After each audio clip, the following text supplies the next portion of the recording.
Godly. Oh, thank you.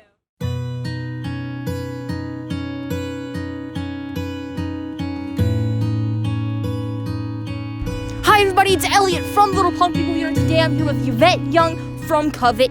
So you want to tell us about your guitar? Yeah, this is an Ibanez Talman Prestige. I think they discontinued these for a hot minute, but I think they're planning on bringing it back. I have Seymour Duncan 5.2 Strat set in here, and yeah, it's very sparkly. It's a custom one. That's awesome.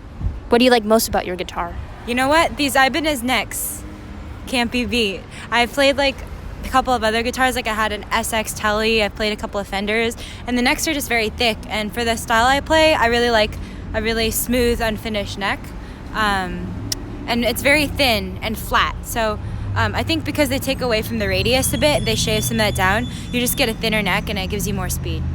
Almost like a little more smooth for playing? Yeah, like, definitely. Yeah, you can feel the difference. Like if I switch to a different guitar, I immediately feel like I'm a little slower just because I have more surface area to travel. That's awesome. If your music could turn into a visual landscape, what would that look like? I say that I write all my songs with like a specific story or narrative in mind. So when I write a riff, I'm like, oh, this one's like an underwater riff, so I'll slap some chorus or like a delay on it, or a reverb. Sometimes I'm like, this sounds like an evil villain, so I'll play it with some like overdrive or like a little bit gain, extra gain. So I think each of my songs kind of paints like a different scene. I always hope when I'm performing, and when we record stuff, I hope that when people listen, they get transported to the same place I'm at when I'm writing it. I really like your song Glimmer from the Acoustics album. Thank to you. me, when I listen to that song, I feel like I see like from a hawk's view flying through like mountains and stuff. Wow. Awesome. That's awesome. Do you think that we'll ever see the day when birds will start to sing along with our music so we can jam with them? You know, I had a pet bird who used to sing with me when I wrote songs. Actually, my bird had a really good taste. Her name was Caspian, named after a band I really like. Every time I wrote a riff and it was like cool, she would like be all about it. But if I wasn't writing anything cool, she would be quiet. So she kind of had like an ear for it. It was cute. But she passed away, which is kind of sad. That sucks. Yeah. What makes you feel the most at peace in the world other than music? You know, music for me is definitely an escape. And it's like I can easily lose track of time and lose like 6 hours just writing. And another thing that does that for me is drawing. Like when I'm really focused on mark making and like creating a visual depiction of something, like I kind of get like really fixated on the task at hand, and it's like meditation for me.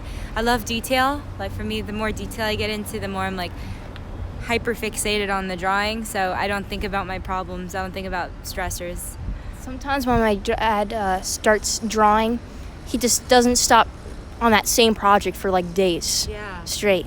Yeah, it's a really, really great form of like self-expression, but also like just the physical act of like mark making is really meditative, and it can take you away from a stressful place. Definitely. Awesome answer. If your guitar could talk to you, what do you think it would say to you?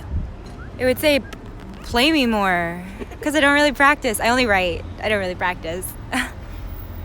My guitar would ask me, practice more. Yeah. The same thing. Same thing. I think about practicing more than I actually practice. Yeah, it's hard for me to like want to practice. For me, I get the most exciting out of songwriting and composition, so for me practicing is like boring. It's like running or something. What would you do if aliens came to you and asked you to fly with them to their planet so you can perform there? It depends. Are these aliens cool? Like, are they nice? Just aliens, they approach you, so you have to make that choice yourself. I feel like they would have to give me some details, like they'd have to get in touch with my booking agent to see if there's any, violation of the radius clause. Yeah, I'd have to know some more details. I don't think I'd just go off willy-nilly with a bunch of aliens. I'd have to know what venue I'm playing at, what's on the rider. I don't know. It depends. If they're threatening me with weapons, then yeah, I'll go with them. Well, that's... Well, you have to think, at least if aliens have good taste for your music, that must be pretty cool, Yeah. They might be decent aliens. They're masochistic aliens, and they just want to punish themselves. Like, that's their culture, so... That'd be bad. Yeah. If your music could heal one thing on this planet, what would you want it to heal?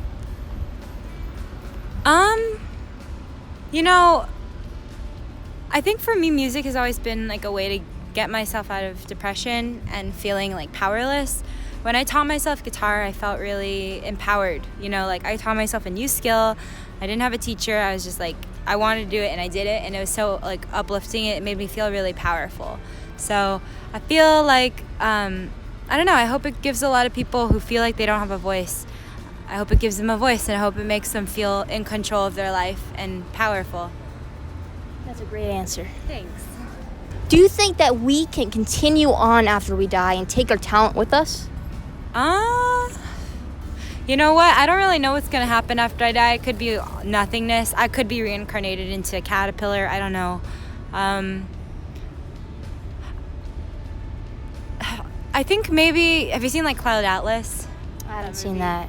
I don't know. A fun thought would be like, what if kind of like who we are on the inside like kind of gets repackaged as like a different person or like a different creature, and we still have the traits that we have and the experience that we have. Like, I don't know, some people think that feeling of like deja vu or something, it's like because you've experienced before in like another like lifetime or something. I don't know what I believe, but it would be cool if I could still shred as a caterpillar. That'd be sick. I don't know. We'll find out. Out of like a twig and some strings. Yeah, that'd be sick. What is your biggest fear in life? Oh man, definitely not reaching my full potential. Like, I feel like I'm only at 20%, like a really abysmal percentage of what I know I could do. And it's just like what's holding me back is definitely my self-doubt and like just feeling overwhelmed and time management. So I hope, in the future, I can improve on those things and reach a higher percentage of what I feel like I'm capable of. Well, it seems like you've pretty down the skill of guitar so far, so... Maybe. I need a few more years. A few more years? Yeah, definitely. Okay. Is there anything else you'd like to add? No, you asked me some pretty thought-provoking questions. I'm going to be thinking about these tonight still. Yeah, no worries. Thank you so much. Nice meeting you. Lovely to meet you.